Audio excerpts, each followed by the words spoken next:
Hi viewers, இன்றைக்கி நம்ம எல்லாருக்குமே பிடிச்ச மாதிரியான ஃபேவரட்டான கேக் ரெசிபி தான் பார்க்க போகிறோம். கேக்னாலே மோஸ்ட்லி நம்ம பேக்கரியில் தான் வாங்குவோம். ஆனால் வீட்டில் பண்ணால் அது ஒழுங்காக வருமா வராதாங்கிற ஒரு டவுட்லேயே நம்ம பண்ண மாட்டோம். பட் நான் சொல்கிற மாதிரி பண்ணிங்கன்னா நீங்களும் ஈஸியாக வீட்டிலையே கேக் ரெடி பண்ணிடலாம். எப்படி பண்ணலான்னு பார்க்கலாமா? கேக் பண்ணுறதுக்கு ஃபஸ்ட்டு நம்ம ட்ரை இன்க்ரீடியன்ட்ஸ் எல்லாமே எடுத்துக்கலாம். இப்போ ஒரு பவுலில் ஒரு ஜல்லடை வச்சுக்கோங்க. அதில் 1 கப் அளவுக்கு மைதா சேர்த்துக்கலாம். கப்போட அளவு பார்த்திங்கன்னா இது 250 ml கப்பு. அதாவது நமக்கு செட்டாகவே கிடைக்கும் பார்த்திங்களா கப்பு. 250 ml கப்லேருந்து 1/8 டீஸ்பூன் வரைக்குமே உங்களுக்கு செட்டாகவே கிடைக்கும். ஸோ அதில் நான் 250 ml கப்புக்கு 1 கப் மைதா சேர்த்துருக்கேன். அப்புறம் 1/4 கப் அளவுக்கு கொக்கோ பவுடர், 1 டீஸ்பூன் அளவுக்கு baking powder, 1/2 teaspoon baking soda, 1/4 teaspoon salt. So இது எல்லாமே சேர்த்து நல்லா ஜலிச்சு எடுத்துக்கலாம். கேக்குக்கு இந்த மாவு எல்லாமே நம்ம சலிச்சு செய்கிறப்போ இன்னும் நல்லாயிருக்கும். ஏன்னா அங்கங்கே இது கெட்டி கெட்டியாக இருக்கும். இந்த பேக்கிங் சோடாலாம் பார்த்திங்கன்னா கெட்டி கெட்டியாக கிடக்கும். அப்புறம் கொக்கோ பவுடர்லேயுமே இருக்கும். சம்டைம்ஸ் மாவுமே அங்கங்கே கெட்டி கெட்டியாக இருக்க வாய்ப்பு இருக்குது. ஸோ ஒரு 2 to 3 டைம்ஸ் கூட நீங்கள் நல்லா ஜலிச்சு எடுத்துக்கோங்க. ஸோ எல்லாமே நமக்கு ஒன்று போல் மிக்ஸ் ஆகி வரணும். ஏன்னா இதில் நம்ம பேக்கிங் பவுடர், பேக்கிங் சோடா எல்லாமே சேர்த்துருக்கோம். ஸோ அது எல்லாமே ஒன்று போல் மிக்ஸ் ஆகி வரணும். ஸோ அதனால் நீங்கள் 2லேருந்து 3 தடவை கூட நல்லா ஜலிச்சு எடுத்துக்கோங்க. இப்போ அடுத்து ஒரு பவுலில் 4 முட்டை நம்ம இன்றைக்கி எடுத்துக்கலாம். ஸோ முட்டை நல்லா ஃப்ரெஷ்ஷானதாக பார்த்துக்கோங்க. அது பழைய முட்டைனா சம்டைம்ஸ் கெட்டு போக வாய்ப்பு இருக்குது. ஸோ அதனால் நீங்கள் அது மட்டும் பார்த்து செக் பண்ணிக்கோங்க. ஸோ 4 முட்டை சேர்த்துட்டு நல்லா பீட் பண்ணிக்கலாம். அது முட்டை நல்லா நுரைச்சி வரணும். ஸோ நல்லா பீட் பண்ணதுக்கப்புறம் அது நல்லா நுரைச்சி வந்ததுக்கப்புறமா நம்ம சுகர் சேர்த்துக்க போகிறோம். சுகரோட அளவு பார்த்திங்கன்னா 250 ml கப்புக்கு 1 கப் மைதா எடுத்திருந்தேன் இல்லையா? ஸோ அதுக்கு ஒரு 3/4 கப் அளவுக்கு பொடி பண்ணாத சுகர் தான் நான் எடுத்திருக்கேன்.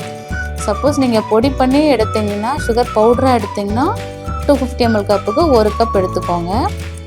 நான் அன்றைக்கி பொடி பண்ணாமல் தான் எடுத்திருக்கேன். ஸோ அந்த சுகரை மொத்தமாக சேர்த்துறாமல் கொஞ்சம் கொஞ்சமாக சேர்த்து அது கரைய நீங்கள் பீட் பண்ணி எடுத்துக்கோங்க. அதாவது ஃபஸ்ட்டு கொஞ்சம் சேர்த்து அது நல்லா கரைஞ்சதுக்கப்புறமா அடுத்து கொஞ்சம் சேருங்க. ஸோ இந்த மாதிரி நீங்கள் ஸ்ப்ளிட் பண்ணி சேர்த்துக்கோங்க. இந்த முட்டையோட கலர் பார்த்திங்கன்னா நல்லா சேஞ்ச் ஆகி கிடைக்கும். உங்களுக்கு பார்த்தாலே தெரியும்னு நினைக்கிறேன். ஸோ பீட் பண்ண கலருமே சேஞ்ச் ஆகி கிடைக்கும், நல்லா ரைஸ் ஆகி கிடைக்கும்.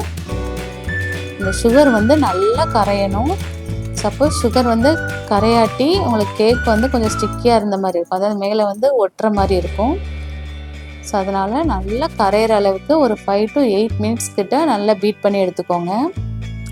ஸோ அப்பப்போ சைட்லலாம் நல்லா ஸ்க்ரேப் பண்ணி விட்டு நல்லா பீட் பண்ணிக்கோங்க. நான் பீட் பண்ணுறப்போ சைட்லலாம் பார்த்திங்கன்னா சுகர் தெரிக்கும், அங்கங்கே இருக்கும். ஸோ அதனால் நல்லா சுற்றி ஸ்க்ரேப் பண்ணி விட்டு நல்லா பீட் பண்ணி எடுத்துக்கோங்க. அதோட கலரே பார்த்திங்கன்னா நல்லா மாறி வந்திருக்கு பாருங்கள். ஸோ இந்த நல்ல சுகர் எல்லாமே கரைஞ்சி நல்லா பீட் பண்ணியாச்சு. இந்த டைமில் ஒரு 1/4 கப் போல் ரீஃபைண்ட் ஆயில் சேர்த்துக்கோங்க. அதாவது வாசனை இல்லாத எண்ணெய். நீங்கள் இதுக்கு பதிலாக பட்டர் கூட சேர்த்துக்கலாம். அதாவது உருக்கின வெண்ணெய் கூட நீங்கள் சேர்த்துக்கலாம். ஸோ 1/4 கப் ஆயில் கரெக்டாக இருக்கும். சேர்த்துட்டு ஒரு 30 செகண்ட் மட்டும் பீட் பண்ணிக்கோங்க. நான் ஆயில் ஒன்றோட ஒன்று டக்குன்னு மிக்ஸ் ஆகாது, அடியில் போய் தங்கிடும். ஸோ அதனால் ஒரு 30 செகண்ட் மட்டும் பீட் பண்ணிக்கோங்க. பீட் பண்ணதுக்கப்புறமா இதுக்கப்புறம் நமக்கு பீட்டர் தேவைப்படாது. ஸோ எடுத்துடலாம். இப்போ நம்ம சலிச்சு வச்சுருந்த மாவை கொஞ்சம் கொஞ்சமாக சேர்த்து நம்ம மிக்ஸ் பண்ணி எடுத்துக்கணும். ஒரேடியாக சேர்த்து மிக்ஸ் பண்ணக்கூடாது. இப்போ இதே நீங்கள் கேக் ஜெல் யூஸ் பண்ணி பண்ணுறதா இருந்தால் நீங்கள் மாவை சேர்த்து நல்லா பீட்டர் வச்சே பீட் பண்ணி எடுத்துக்கலாம். பட் நம்ம இன்றைக்கி கேக் ஜெல் யூஸ் பண்ணலை. Only baking powder and baking soda தான் யூஸ் பண்ணியிருக்கோம். அதனால் மாவு கொஞ்சம் கொஞ்சமாக சேர்த்து ரொம்ப ஓவர் மிக்ஸ் பண்ணாமல் மெதுவாக நல்லா கலந்து எடுத்துக்கோங்க. அதே டைமில் நான் ஒரு 1/4 கப் நல்ல வெதுப்பாக இருக்கக்கூடிய பால் எடுத்திருக்கேன். அந்த பாலில் 1 ஸ்பூன் அளவுக்கு காஃபி பவுடர் சேர்த்துக்கோங்க. அதாவது இன்ஸ்டன்ட் காஃபி பவுடர் இருக்குல்ல, எது வேணாலும் இருக்கட்டும், இன்ஸ்டன்ட் காஃபி பவுடர். அதில் 1 ஸ்பூன் அந்த பாலில் நல்லா கலந்ததுக்கப்புறமா மாவு கொஞ்சம் இந்த பால் கொஞ்சம் 2யும் சேர்த்து நல்லா மிக்ஸ் பண்ணி எடுத்துக்கோங்க.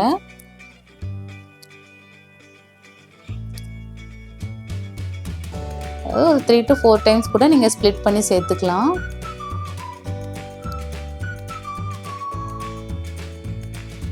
இப்போ இது கூட அந்த பால் கொஞ்சம் சேர்த்து நல்லா மிக்ஸ் பண்ணி விட போகிறோம். அதாவது ஜென்டலாக மிக்ஸ் பண்ணிங்க, ரொம்ப ஓவர் மிக்ஸ் பண்ணிட்டிங்கன்னா அதுவும் கொஞ்சம் ஹார்டான மாதிரி ஆகிடும். ஸோ ஜென்டலாக மிக்ஸ் பண்ணுங்கள். இப்போ நான் எப்படி பண்ணுறேன் இதே மாதிரி பண்ணாலே போதும்.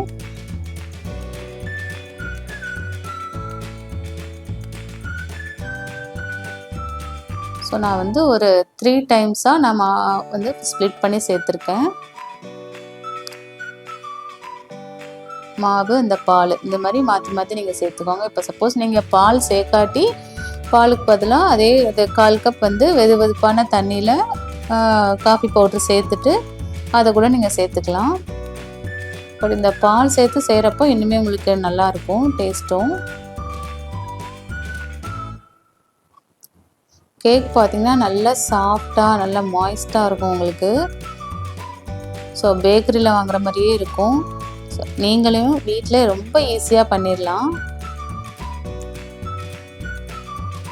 இப்போது லாஸ்ட்டாக ஒரு 2 மூடி அளவு வந்து நான் வெண்ணிலா எசன்ஸ் சேர்த்துக்கிறேன்.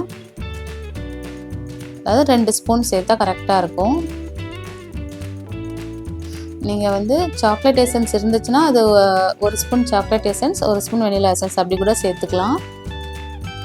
பட் நான் இன்றைக்கி 2 மூடி அளவு நான் இன்றைக்கி வெனிலா எசன்ஸ் தான் சேர்த்துக்கிறேன். அப்புறம் ஸ்பேச்சுலா வச்சு நல்லா கட் அண்ட் ஃபோல்ட் மெத்தடில் கலந்து விட்டுக்கோங்க. கேக் எப்போவுமே ஓவர் மிக்ஸ் பண்ணிட்டிங்கன்னா ரொம்ப ஹார்டாகிடும். அதேமாதிரி சுகர் வந்து நல்லா கரையலாட்டி மேலே வந்து ஒட்டுற மாதிரி இருக்கும். ஸோ அதெல்லாமே கொஞ்சம் பார்த்து பண்ணுங்கள். பட் ரொம்ப ஈஸி தான்.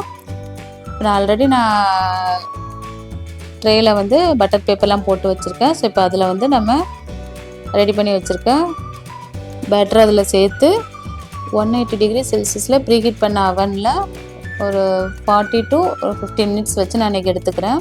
அதாவது ஒவ்வொரு ஓடிஜி அவனுக்கு ஏற்ற மாதிரி அதோட டெம்பரேச்சர் டைம் கூடும் குறையும். ஸோ அதை மட்டும் செக் பண்ணிக்கோங்க. ஒரு 40 மினிட்ஸ்க்கு அப்புறம் நீங்கள் இது டூத்பிக் வச்சு செக் பண்ணி பார்த்தீங்கன்னா கரெக்டாக இருக்கும். அதுக்கு முன்னாடி ஓப்பன் பண்ணிடாதீங்க. அது டக்குன்னு ரைஸ் ஆகிறது அப்படியே அமர்ந்து போகிற மாதிரி ஆகிடும். ஸோ அதெல்லாமே கொஞ்சம் ப்ராப்பராக பார்த்துக்கோங்க. இப்போ பாருங்கள் நம்மளோட கேக் வந்து ரெடி ஆகிடுச்சு. எனக்கு வந்து கிட்டத்தட்ட ஒரு 50 மினிட்ஸ் கிட்ட ஆயிடுச்சு. 45 to 50 மினிட்ஸ் கிட்ட ஆச்சு. அதே மாதிரி கேக் வந்து ரெடி ஆனதுக்கப்புறம் ஒரு 1 மினிட் கழித்து இதை வந்து வெளியில் எடுத்துருங்க. அந்த ட்ரே விட்டு வெளியில் எடுத்துருங்க. நான் இல்லாட்டி வந்து அது நீர் கொத்த மாதிரி ஆகிடும். அதாவது சதனை அடியில் வந்து தண்ணி விட்ட மாதிரி ஆகிடும். ஸோ சதன்னு ஆன மாதிரி ஆகிடும்.